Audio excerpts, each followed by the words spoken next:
Siren's Curse. Most of you have probably heard of Vekoma tilt coaster by now, as it's North America's first tilt coaster. What is a tilt coaster, you might ask? Well, it's an innovative roller coaster design by Vekoma, where instead of immediately dropping you after the lift, the track tilts vertically 90 degrees and hangs you there before dropping the train. This ride has been all in the news, but not really for the best reasons.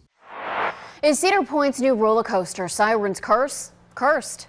The ride breaking down twice since it opened on Saturday, leaving people stranded, as you can see in this video behind me, on the top of the roller coaster. Can you imagine? There's the video showing this terrifying emergency.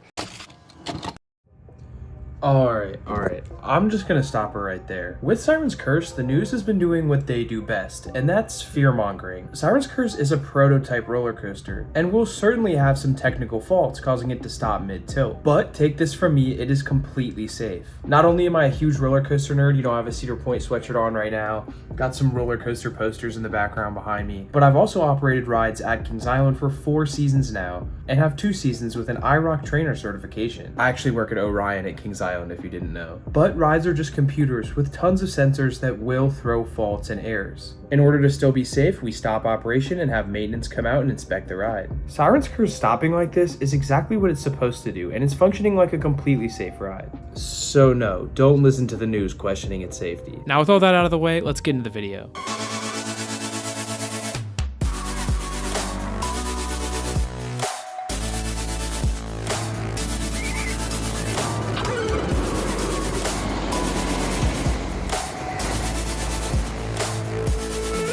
Siren's Curse is actually the second of its model because the first Vekoma tilt coaster to open was built 23 years ago, being Gravity Max in 2002. The tilt coaster as a model also exists in Asia, built by Chinese manufacturer Jinma Rides, except theirs is called a broken rail coaster instead of a tilt coaster. They haven't built very many of these, but they did make a dueling one, so honestly go Jinma. Vekoma also has 2 other tilt coasters opening soon, being Circuit Breaker at Codaland in Austin, Texas, which they announced would be the first tilt coaster in the US, but we'll discuss how Siren's Curse beat it in a moment, as well as Iron Rattler at Six Flags Qiddiya in Saudi Arabia. Anyways, I have pretty strong opinions on Siren's Curse that I'll explain in this video. I'll give my in-depth analysis of the ride layout, along with the queue, onboard audio, and overall experience. I'll also be addressing if the tilt is a gimmick or if I think it's actually good. If you go on to enjoy this video, make sure you leave a like because it takes 2 seconds and helps the channel a ton. If you want to see more roller coaster and theme park content, please subscribe with the notifications on so you never miss a post. Now without further ado, let's get into the review. Siren's Curse opened on June 28th, 2025, which is pretty late in the season for a Cedar Point roller coaster. But seeing as how Top Thrill 2 only operated for 8 days in 2024, it was basically a new for 2025 coaster as well. This weird back-to-back coaster opening is something we can only really expect out of a park like Cedar Point, or maybe Energylandia in Poland, which is actually where Siren's Curse came from. Energylandia intended to open this ride, potentially calling it Cliffhanger, but that project ended up getting cancelled due to their EU funding grant running out.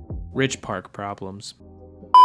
Due to this strange scenario and the coaster already being planned and manufactured, it was sold off to the pre-merger Six Flags chain, where they then painted it red with the intention of theming the ride to Harley Quinn for Six Flags Mexico. Components of the ride such as track and supports were being stored on Six Flags Mexico's property, and we all, including Six Flags, thought it was going to be built there. But the project ran into issues with residents and groups creating permits to prevent the removal of trees in the area. The local authorities sided with this movement, leading them to block the tilt coaster project as it required too many trees to be removed in order to make way for it. So mid-2024, post-merger Six Flags was scrambling to figure out what park to ship this ride to, and of course they landed on the Golden Child Cedar Point. This doesn't really surprise me at all, but I do wonder which other parks in the chain were in the running. Now I have to give it to Cedar Point. This ride's presentation is amazing, and they did such a good job at theming it fast. Normally parks take anywhere from 3 to 6 years, if not more, to plan roller coaster projects. But they began construction on this coaster just 3 weeks after finding out that they would be receiving it. Despite this, the team at Cedar Point still managed to, yet again, do something great. Siren's Curse is located in the middle of Cedar Point on the left side of the park. It's lodged right in between Valraven, the train station, Station and Millennium Force. I'm honestly impressed at how good Cedar Point did at fitting this here and really making use of every bit of their landlocked peninsula. When you walk up to Siren's Curse, you begin to hear some seagull and boat sound effects, along with seeing this 160-foot red Vekoma track looming over you. From directly under the entrance sign, you can actually see straight up to the tilt, which offers some pretty stellar visuals on and off ride. As we get more tilt coasters in the future, I hope to see them utilize path and queue interaction as well as Siren's Curse does, because walking up to the ride, you can stare right up at the tilt and it's so cool. Also, being in line for this ride, there's actually a lot to look at for a Six Flags queue, although most of their recent projects have had promising theming, which is definitely a step in the right direction. There's audio in the queue as well as this water feature with floating debris in it. The coaster also surrounds you while you're in line, which offers some pretty cool and close angles to see and film the ride. The whole queue kind of feels like a backstage tour because the ride and the line are really crammed into one small space. Now for the theme of this ride, there isn't really an advanced story, typical Cedar Fair theming, but it's themed to an abandoned shipping facility with the tilt actually being an old crane tower. This Lake Erie facility is of course infested with sirens, the mythical creatures sailors used to swear would sing to them at sea and lure them down to the water. Now this is cool and I like how they use Lake Erie in the theme, but the real experience comes in with the onboard audio, which we'll discuss in a moment. Now once you get up through the line and you get to the free double-sided lockers, you will have to place every loose article in them, including your cell phones. This is starting to become the standard for new roller coasters, and luckily there isn't much queue after the lockers. Having these is a must though, because otherwise the queue line would be full of nets to protect us from falling phones, and of course preventing the amazing views of the ride. The station is kind of bare, and I can't say I love the stations that are just metal boxes,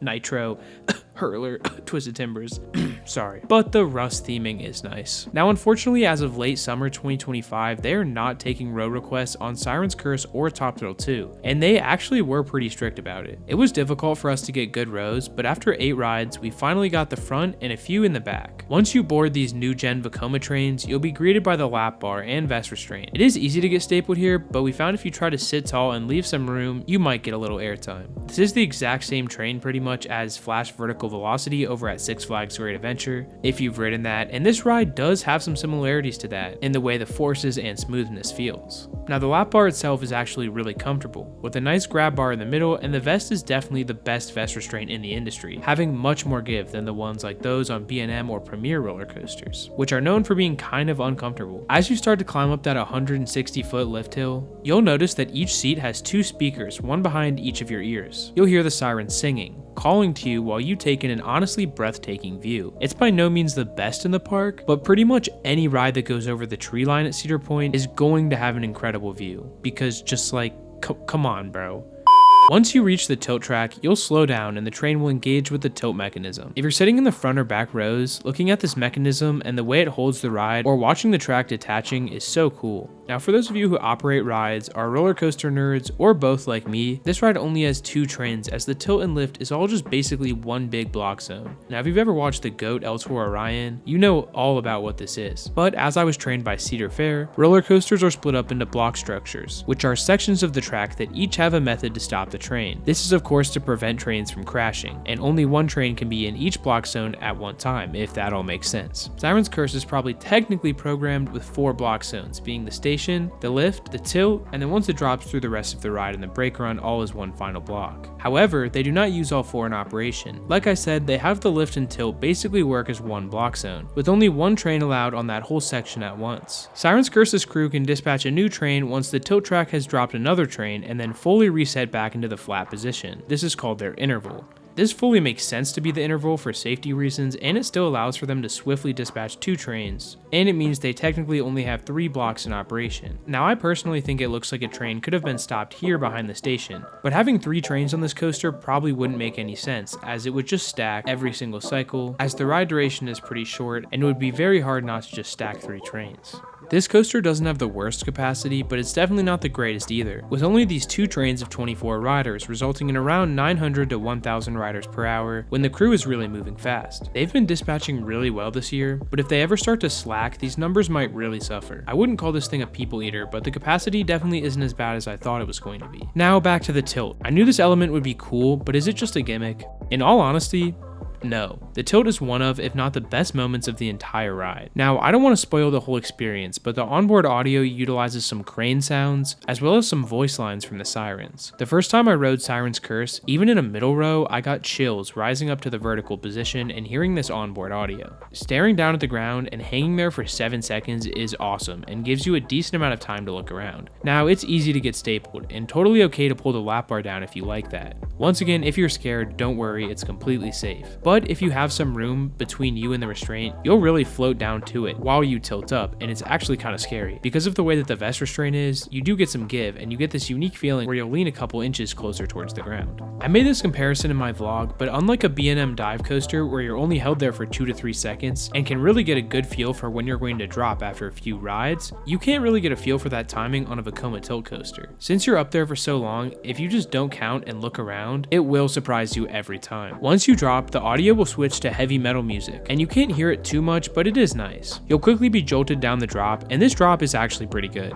I was worried by its size and speed that it wouldn't be that forceful, but especially towards the back, it's pretty sweet. The tilt and drop is such a unique way to start a coaster, and although it does seem gimmicky, after only experiencing it on one coaster, I really like it. Maybe if the Vekoma tilt coaster gets built all over, it would be less impressive, but even then, I can't really imagine it still not being good. It almost feels like a drop tower, the way you're hanging there and then suddenly being yanked down. I prefer this and almost every element on the ride in the back row. The airtime and whip is much better, along with the views as you go higher up the tilt. Going up on the tilt is more impressive than going down in the front rows. The view in the front is pretty cool, and there is stronger airtime in a few moments, but that's about it. Dang, okay, I yapped about the tilt for a second. But the final thing about it that I have to say is that looking down and seeing the guests on the path to wave at, and then looking over and seeing the water you're diving towards is so surreal. They installed this water feature super last minute, but I'm so glad they did. And you actually dive into it later. Now moving into the rest of the layout, the 90-degree drop offers some solid airtime for those towards the back, and a fun dropping feeling for everybody. This is actually the 5th coaster at Cedar Point with a vertical or beyond vertical drop, which is just wild because the other park in Ohio still doesn't even have one. Right away, you will notice that this is one of the smoothest roller coasters ever, and definitely the smoothest in the state of Ohio in my opinion. You then soar down past the water, reaching your top speed of 58 miles per hour or 94 kilometers per hour. There were some rides where I grayed out here, and admittedly I was pretty dehydrated, but I still did gray out in the valley a few times. You then quickly rise up into this very Vekoma-esque element, being the non-inverting dive loop. If you're in one of the front few rows here, you get a strong pop of ejector airtime, and then slow down into what feels almost like an inversion. Towards the back, this element is just kind of floaty, but still fun. It's also a little disorienting with some good pull on the way down. You then barrel down into the first of 2 corkscrews, or more precisely, the first one is an upwards corkscrew, and the second is an over heart-lined roll. Now the first inversion is more whippy, but the second has better airtime. As to which I prefer, we'll talk about that in a moment. This first one still does have some floater airtime though, and that's one of the things about this ride. If you go in expecting it to just be floater airtime, you'll love it. If you're expecting strong ejector airtime, like what can be found on Steel Vengeance and Maverick, you're not really going to find it, and you're going to be disappointed. In my opinion though, the sequencing of elements and amount of floater airtime on Sirens makes up for it. Now after flying through the corkscrew, you turn up into the first hill of the triple down. I love that coaster manufacturers are making elements like this banked triple down. This is a roller coaster enthusiast's dream element. You also get a view of the marina with all the boats there, and for me this caused a weird but perfect flow between reality and the ride's theming. On the ride, you could see the boats as if you were really in some shipping yard harbor. The placement and this experience just made me really start to love this ride. Now the triple down was not RMC or Intamin level airtime, but it does offer 3 solid airtime moments, all stronger towards the back row. The first 2 feature weaker floater airtime, but focus more on the outwards flinging of your body. The almost lateral airtime moments on these 2 hills are pretty fun, and then the last pop offers some floater airtime, and the only underground tunnel at the entirety of Cedar Point. This definitely only exists because it's how the ride layout was designed, since Cedar Point didn't design the ride, but Vekoma and Energylandia did, with Energylandia's terrain in mind. Due to the point's location on the water, it's doubtful that we'll ever see them go underground again, but who knows. This tunnel was nothing too special, but they do typically pump fog into it, and at night they light it up green. This is sick because the train lights up red until it reaches the tunnel where it comes out green. Because of the light package and the onboard audio, and just the fact that this for some reason is super disorienting at night, Siren's Curse is one of my favorite night rides in Ohio, and I definitely recommend checking it out. The next element is a few bank turns and an airtime pop that my friends and I called a non-inverting loop. I'm not entirely sure if that's what everyone calls it, and I don't think it's exactly a non-inverting loop, but it does kind of look like one. Now, rising up into this element in the front actually offers a good pop-up ejector, but everywhere else it's kind of forceless. The turns are kind of disorienting though, and I found that I did gray out here on a lot of rides. You get a solid pop of airtime going over this hill, and then go right into the over heartlined roll. This hill, along with most on the ride, offer this airtime that kind of feels like you're being pulled forward over the hill instead of up in the air like on an RMC or Intamin. I don't know if that makes sense to any of you or if that's just something that I noticed, but it was a unique airtime sensation. It's not the strongest or my favorite, but it definitely was still fun. The second inversion is my favorite of the two on the ride because it's still quick but offers better airtime. Now, unfortunately, I haven't ridden Velocicoaster to compare the Mosasaurus roll to this one, but I hope to finally get on that next summer. I have heard people say it's similar and that this is Ohio's Mosasaurus roll, but according to all my friends who have ridden Velocicoaster, they are not exactly the same. This roll on Siren's Curse does offer airtime, especially if you have room, but it's definitely more floaty, and I've heard Velocicoaster's is stronger. I'd compare the one on Siren's more to the arcade roll on Air Force 1. Now, it's not as fast as Air Force 1's, but it is more floaty like that one. Now, you can say this about most of the ride, but looking down at the queue during this inversion and seeing all the people is a really cool spectacle. Following this inversion, you hit this wave turn airtime hop, which does offer some fun sideways floater. One of the things I was worried about with this ride is if these little hills would or wouldn't have airtime, and they definitely do offer some air. You then end out the ride with two banked airtime hills, each with a little turn after. If you manage to still have some airtime room here, you'll definitely get thrown, especially by this first hill. I remember it being borderline ejector on most rides. This last sequence of the ride is actually awesome, with a great inversion and tons of airtime. You'll also get an airtime pop up into the brakes, and that'll end your 2,965.9 foot or 903.7 meter journey. Every time I would hit the brakes on Siren's Curse, I would always just be smiling because this ride is pure fun with so much to offer. The tilt is an awesome trick, but the incredibly smooth and insanely well-paced layout that follows is arguably better. I love this ride, and even at the park with the best coaster lineup, it ranks top 5 and maybe even top 3 for me. It may not be the most intense, but there were a decent amount of rides where I grayed out in some of the valleys, and the flow between each element is just perfect. This ride is just so fun and one of the most pure fun coasters at Cedar Point. So for Siren's Curse's final score, I'm going to be giving it a 7.5 to 8 out of 10. There's not really anything I would change about this ride. The layout flows perfectly, and the whole experience is so fun. It's kind of hard for me to rank it because the coaster itself is super fun, but without the tilt, theming, and setting, is it still as good? While those factors definitely add to my love for the coaster, the layout and pacing make a case for it alone. The only thing keeping it from being an S tier 10 out of 10 worthy coaster for me is just a lack of ejector airtime and sharp intensity, which is what I love most in a roller coaster. But Siren's Curse is basically flawless, other than having some downtime. This can be expected from a prototype coaster, which is exactly what Siren's is, being the first Vekoma tilt in 23 years. I really hope we see more of these built, and I'd love to see this model catch on and be built at tons of parks like the next dive coaster. I like these rides a lot more than dive coasters, so I'd be happy with it. But I'd also love to see how much they can push this model, and if we'll see any 200 to 300 foot tilt coasters coming soon. But yeah, with that being said, that's about all I have on Siren's Curse. Let me know your thoughts on it, and if you think we'll see any more Vekoma tilt coasters coming soon in the comments. If you enjoyed this video or found it informative, make sure to leave a like. I spend hours on these videos and it helps me out a bunch. Also subscribe if you want to see all my future coaster and theme park content that I'm working on. I hope you guys all have an amazing day, keep riding coasters, and I'll catch you in the next one. Peace.